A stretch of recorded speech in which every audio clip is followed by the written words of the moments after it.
por que morar com a minha sogra no começo do meu relacionamento tornou todas as coisas piores. Primeiro motivo, ela se intrometia muito no nosso relacionamento. Ela queria saber dos nossos planos, ela queria saber se a gente guardava dinheiro ou não, o que a gente conversava quando a gente estava sozinho. Ela queria invadir todas as áreas da nossa vida como casal. Moramos lá porque a casa que a gente tinha comprado não tinha saído a chave ainda. E no caso eles fizeram uma aposta pra falar que, tipo assim, a gente ia casar e a gente não ia ter lugar pra morar, a gente não ia ter a chave da nossa casa. E aquilo me magoou muito. Eu falo, né, falei em outros vídeos que foi um aglomerado de coisas, eu não odeio eles, eu já, né, aceito bem ali a situação, eu lido bem com a situação. Mas porque eu moro longe, moro em outra cidade hoje. E a gente teve que chegar no ponto de ir embora da nossa cidade pra viver uma vida normal, pra viver uma vida minimamente aceitável aos olhos humanos, que é tipo assim, poder se locomover sem alguém saber onde eu estou indo. Então, fizeram uma aposta falando que a gente iria casar e a gente não iria ter um lugar pra morar. E eu falei, não, eu não aceito essa palavra sobre a minha vida. Comecei a intensificar as orações. Eu sou uma menina que eu acredito muito em Deus, acredito muito no poder do Espírito Santo. Acredito que o casamento, ele é um propósito, é um projeto de Deus. E com isso, né, comecei a orar mais. Falava, Deus, eu não aceito as pessoas olharem pra mim, olharem pro meu casamento e falar que eu não vou ter um lugar pra morar. E a gente casou no dia 19 de agosto de 2021. Quando a gente casou, tava tudo certo já pra casar e a chave não tinha saído. E eu lembro que eu tava muito aflita, eu tava muito angustiada. E eu falava, Deus, será que eu vou ter que ficar vivendo essa situação, né? Nessa época que eles fizeram essa aposta, a gente já tinha conseguido sair da casa deles. Mas no dia que antecedia 2 dias, né, pra gente casar, saiu a chave da nossa casa. E eu lembro que esse dia foi muito marcante pra mim, porque eu provei e vi como a bondade de Deus, ela funciona pra quem acredita.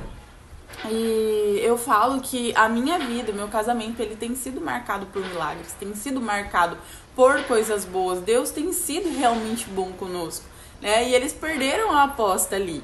E não era só, tipo, essas coisinhas, isso é só um fato que eu tô contando pra vocês, né? Eles tiveram que pagar a aposta pra mim, pagaram a aposta. Mas falar pra vocês, que tipo de pessoa faz esse tipo de aposta, mesmo que seja na brincadeira? Às vezes as pessoas, a sogra, o sogro, vai lá e vai falar alguma coisinha, tipo assim, ai, tô brincando. Mas às vezes a pessoa tá com maldade ali. E quando a gente escuta esse tipo de fala, a gente percebe que, tipo assim, nossa, poxa, eu penso tão bem, eu torço tão bem, tantas coisas boas pra essa pessoa, eu desejo, e essa pessoa faz isso comigo.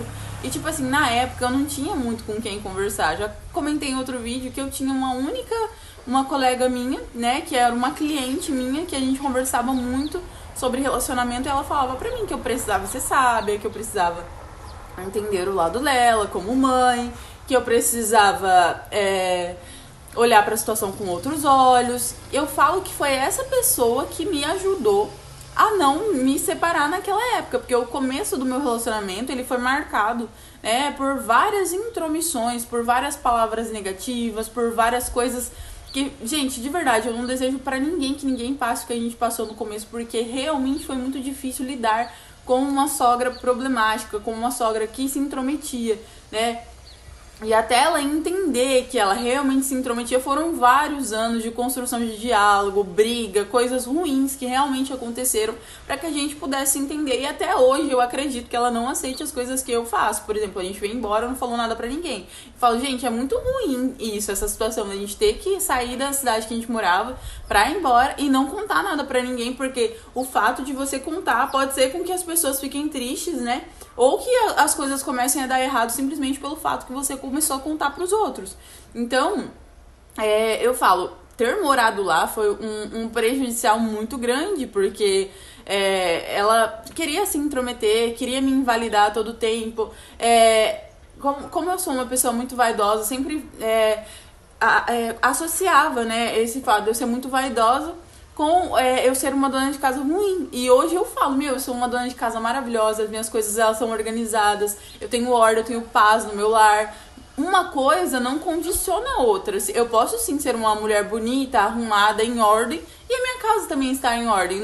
Uma coisa não tem por que anular a outra. Então, e ainda assim eu conseguia ser uma profissional boa nas minhas coisas. Então isso aí sempre foram coisas que a pessoa usava pra mim validar. Então, se você tá no relacionamento, tá namorando, tá casado e tá morando dentro da casa da sua mãe, a única coisa que eu tenho pra te falar é: saia daí o mais rápido possível, né? Quando a gente foi morar sozinho, porque a gente foi, antes da gente pegar a chave da nossa casa, a gente foi morar numa kitnet que não cabia nem eu sozinha lá. Quem dirá 2 pessoas. A gente cozinhava naqueles... um fogareiro que chama o nome. A gente cozinhava naquilo e só tinha uma boca. Então a gente ficava revezando as panelas, né, pra cozinhar, pra viver. Então, por conta disso, eu falo que a gente sofreu muito, porque a gente foi morar na kitnet, a gente passou por um momento difícil, mas eu falo, a gente nunca teve tanta paz igual a gente teve lá na kitnet, naquela situação que a gente passava, que a gente vivia. Então, eu falo pra vocês, às vezes compensa vocês morar num lugar pequeno, muitas vezes não vai ser aconchegante, mas vocês terem a paz de vocês, do que vocês pegarem e só pelo conforto, porque era por isso que eu ficava na casa dela, pelo conforto, ficar aguentando situações que você não precisa. Na época a gente pagava 350 reais de aluguel na kitnet que morava. E eu falo, gente, a gente não tinha nem condições pra pagar, tá? Esses 350 reais, porque a gente pagava a parcela da nossa casa, pagava esses 350 reais. E tipo assim, tinha que arcar com as outras responsabilidades. A gente tava guardando o nosso enxoval. Na época que a gente começou a comprar as coisas pra nossa casa, ela nem deixou a gente guardar as coisas lá. Tipo, ela falava, nossa, não tem espaço aqui na minha casa. E a casa dela tinha 3 quartos, inclusive, todos eram vazios. Ela dormia em um quarto, os outros quartos eram vazios. Tá certo, gente, a casa é dela, ela não tem por que deixar as nossas coisas ficarem lá. Mas, tipo assim, ela como mãe, ela não poderia deixar as coisas ficarem lá. Então, eu falo pra vocês, às vezes a maldade, ela tá disfarçada. A pessoa que ficou com os nossos móveis foi uma tia do meu marido. Sou muito grata a essa senhora que mora do lado da casa dela e deixou a gente guardar os nossos móveis lá. Então, chegava as coisas, essa senhora recebia pra gente, porque a gente trabalhava, né, durante o dia, e tinha que ter alguém pra receber essas coisas. Então, gente, eu falo pra vocês, a primeira coisa que vocês precisam fazer é sair daí. Não fiquem, não tem por que ficar, não tem por que vou ficar aqui porque é mais confortável, porque não tem que pagar aluguel.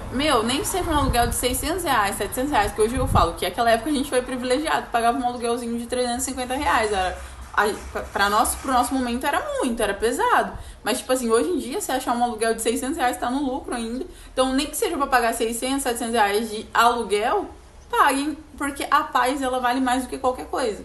Então, essa é a dica que eu tenho pra dar pra vocês hoje. O mais rápido possível que vocês, como casal, puderem sair de perto desse pessoal que atrapalha a jornada de vocês, melhor Faz um tempo que eu não tava gravando, faz um tempo que eu não tava aparecendo por aqui. Porque aconteceu algumas coisas, a minha vida ficou um pouco bagunçada, mas agora tá tudo entrando em ordem de novo. Dei um pouco de gaguejada no vídeo, porque faz tempo que eu não gravo, então vamos voltar aí com a programação normal. Peço desculpa alguma coisa, mas estou sempre procurando melhorar pra vocês e passar um pouco do que eu tenho passado, do que eu tenho vivido. Lembrando que hoje eu sou uma menina que eu não tenho mais ódio da minha sogra, eu consegui perdoar. Mas foram coisas que realmente me fizeram muito mal, foram coisas que realmente me fizeram duvidar da minha capacidade de ser uma esposa boa. Mas hoje eu sei que eu sou uma esposa maravilhosa e não há palavra de ninguém que vai me validar. Quando eu entendo que eu sou filha do dono e o dono me ama, o dono me quer como filha. Então é isso que importa, a palavra de Deus sobre a minha vida, tá? Beijo, vocês são maravilhosas. Reajam na terra com relação às situações de vocês.